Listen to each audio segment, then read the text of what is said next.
Where do you broadcast from? And Here comes another question. Where do we get a hold of your podcast? Well, my website is jbushow.com. Stands for Josh Bernstein Uncensored.com. I am one of the most censored people in this country. I have been thrown off of every single platform, every single one, including some of the ones on the right, because I have exposed judges, intel officials, politicians in both parties, the CCP, Fauci, NIH, the list is endless. And so what happened to me, if you want to know exactly what happened, in around 2020, I got into it with Ilhan Omar, or Ilhan Noor Saeed El-Meed. That's her real name. And yes, she did marry her brother. I've seen the marriage certificate. I don't know if it was for any other reason. I don't think it was incestual. It was probably just for immigration purposes or what have you. So James O'Keefe, who I've also interviewed, who I know, he did a full exposition at that time on the what I call Little Mogadishu, which is the St. Paul, Minneapolis area of Minneapolis, Minnesota. And at that time, they were doing ballot harvesting, and the chief of staff for her campaign was involved in it. And basically, I exposed who she is, where she came from, the original, I guess, the official narrative on her was that she escaped war-torn Somalia to come to America for a better life, right? That's what the media, or the prostitutes, as I like to call them, that's what they would talk about. But the reality was that she was war-torn Somalia. Her father, Muhammad Nuar, was the propaganda minister for the former dictatorship under Saeed Bayar's dictatorship, which was in the process of being overthrown. So if they didn't leave Mogadishu, then they would have been executed, the entire family, because they were part of the regime that was killing people. So they lied on their N-400 immigration forms. Have you ever been close to any regime or totalitarian government? No. And they came here. The father became a cab driver in New York or LA or something like that. And she decided to run for Congress as an infiltrator, because that's what she is. And so in that expose explaining all that, I said she should be arrested, she should be indicted, and if found guilty, she should go to jail, or better yet, executed for treason, which is U.S. Code 182381. And from that, Josh Bernstein calls for the execution of Congresswoman Ilhan Omar, even though I didn't say it exactly like that. And so from that, I was banned within a 48-hour period. You got to understand, I had millions upon millions of followers and viewers. I was on the trajectory of someone like a Charlie Kirk, or maybe even a Joe Rogan, who knows, probably not that big, but I was on the good trajectory. I had an Amazon Prime show. My old episodes, believe it or not, are still up there from 2018. I had a Roku TV show. I was all over social media, everywhere. And within a 48-hour period, boom, gone. I was ghosted completely. I even had Geraldo Rivera coming after me, telling the FBI that I should be arrested and all this other crazy stuff. And so from that, I found myself basically starting over after 6-7 years, down to nothing. So I started my website, jbushow.com, Josh Bernstein Uncensored.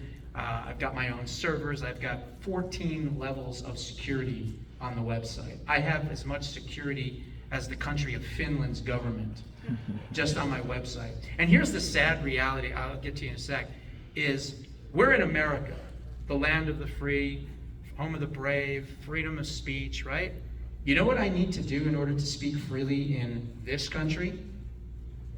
I have to rely on security 24 hours a day, 7 days a week, 365 in foreign countries, just for me to be able to speak, because of the things that I've covered and exposed and the death threats that I've had and everything else. So I keep fighting, never gonna shut up, gonna keep doing it. I just was attacked 2 days ago by the CCP on my website. 340 different computers and IP addresses on a blunt force trauma attack. But the good news is that with all the security that I have, Once they get past level 3, I have an automatic tripwire that shuts down the entire servers and protects everybody's data. And then my team cleans it up and puts it back up a couple hours later. But that's my reality, that's my life. What was your question, ma'am? What are you doing to educate the people about how important it is to be involved with their LDs and the PCs in their local community? Preserving Liberty, the title, Bold and Brave Solutions to Save America and Create Permanent Freedom. There's no bullshit in the title. It says exactly what it does. And I talk about the grassroots. I explain that everything that happens starts at the grassroots level. All government is local before it becomes the federal government. That's where the people's voice is in that local PC. Correct. Yes, and we've done a good job in Arizona in improving that. We could do a lot better, obviously. They talk about DOGE, right? The Department of Government Efficiency and all that, and that's wonderful, that's great. How about signing an executive order on day 1 for the Department of Election Integrity? Okay? That's what we need. Forget DOGE, forget cutting spending, forget all that. If we don't have free and fair elections, which is the bedrock of our republic, we don't have anything. And so the last 3 House seats were stolen, I'll say it, no problem. And the last 4 Senate seats were stolen, including ours. No one's going to be here and vote for President Trump and then go, I think I'll vote for that commie Gallego instead of Carrie Lake. Really? That didn't happen. So what they ought to do, and I would go and I would create that.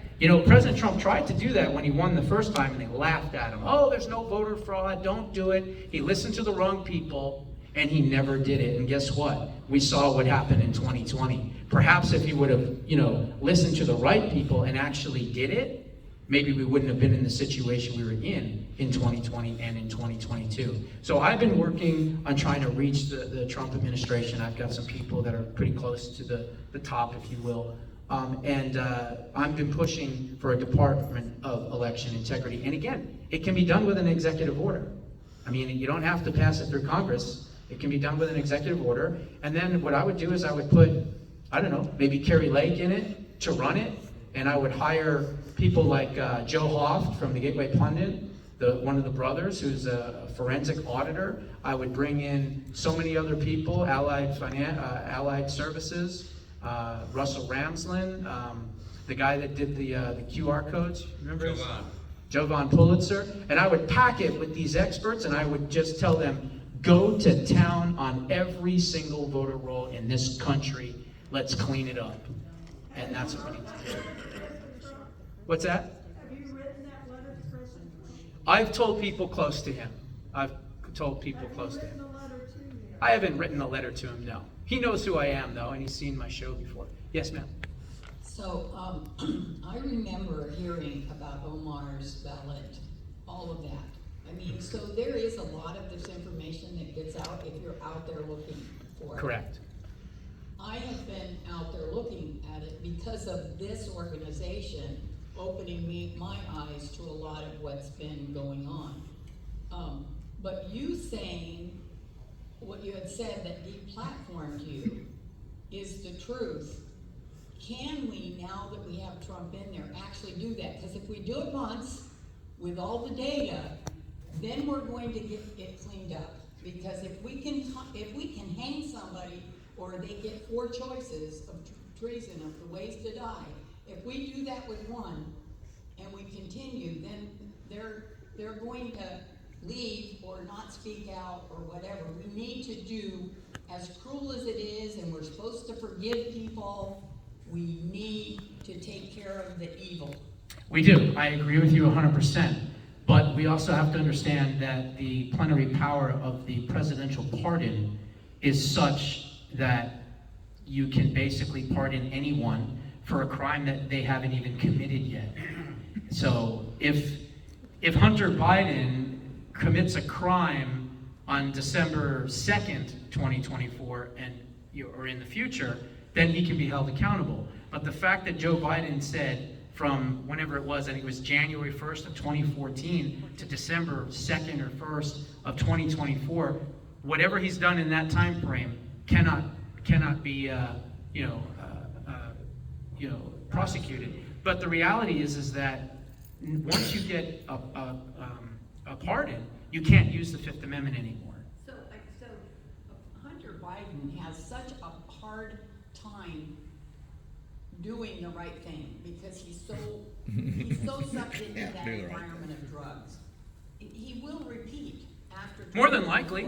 He More than likely. will. We hope he does. Yeah, and so these people that are being pardoned, if they can only be pardoned up to December 24, we just need to pay attention to January 1st because they'll do the same thing. Yeah, that's a good point. Clean them up, Yeah, yeah. drain the swamp. Not just drain the swamp, but fill it in with concrete Right. so it can't come back. I talk about that in the book. My title, chapter 4, is Dismantling Washington, D.C. I literally talk about shutting it down and making the Congress members go back to their home districts. Go ahead, you had a question? My whole point, I mean, you need to really, if it's treason, treat it like a treason.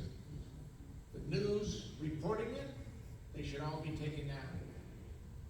Chapter 10, Truth and Media Act. They should not be able to participate in any type of media for the rest of their life. Be totally shut down morally. If it's a total treason deal, Mhm. put them on the Capitol Lincoln steps and execute them right there in front of God and everybody, because if we don't shut this stuff down, Just gonna continue. it's gonna continue. Absolutely. Chapter 10 of my book, I talk about, and I've created a Truth and Media Act, is what it's called. And I talk about how we would be able to hold the media accountable. Go ahead. Yeah. It is very interesting. I'm receiving a couple of foreign newspapers. I'm born and raised as a Dane. I became an American citizen about 4 years ago. So I still get my newspapers from Denmark, as well as Germany and Austria. And my son get it from France and from Switzerland. And they are appalled what Biden did. Pretty much, but we haven't heard a whole lot. I've been here a while. When I converse with my family back home in Denmark, and as well as in Sweden, a lot of the stuff that I say when I go on vacation is going, this happens, going, never heard of it, and vice versa. There's a lot of censorship going on, not a lot. Oh, absolutely. I mean, there's no question about it. I mean, Australia was founded as a penal colony, and it's turned into one again, sadly. I've done a lot of Australian television, and all the people that I talk to that are conservatives, that are just drowning in government and globalism in Australia. It's crazy, it's sad, and it's happening all over the place. But there's also a lot of good, positive things too. I mean, nationalism and populism is growing, not just here in the United States of America, but I mean, it's possible that Nigel Farage could maybe take over in the UK. You could have Le Pen take over once the government has basically fallen. In France, you've got the guy, I can't think of his name, in Austria. You remember his name? The leader. And then you have the gentleman in El Salvador has also cleaned up El Salvador in Central America. And you've got Malay in Argentina. So there are a lot of people and leaders that are definitely populists and nationalists. And people call us, white nationalists. Okay, fine, I'm white. Can't do anything about that. And yeah, I'm a nationalist because I believe in what's best for my country, as anyone should in another country. If you're in Denmark, you should be a nationalist for Denmark before Uruguay or America or whatever. And so it's not a dirty word, you know what I mean? Nationalism, populism is the best thing for everything. We don't want globalism. Why would we want globalism? Globalism is evil in every single sense. So, anybody else? What do you think would happen if we call ourselves a republic instead of a democracy? It's funny you say that because I actually interviewed Alan Dershowitz and corrected him on my show when he used the word democracy.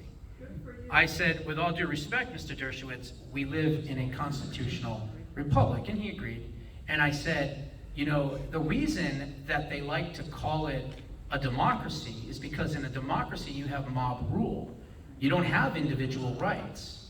In a constitutional republic, you do have individual rights. So perhaps they're saying that because they want us to think that we actually don't have individual rights, so that if they ever get into a point of power where they take away those individual rights, well, you never had them to begin with because you're what? You're in a democracy.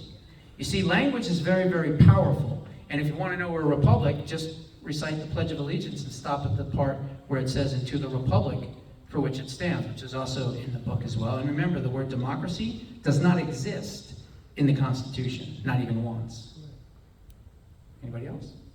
Well, so why don't we do this? Yeah. We'll end and they can talk to you as you're signing books. Yeah, we can do that. That's perfect. Yeah.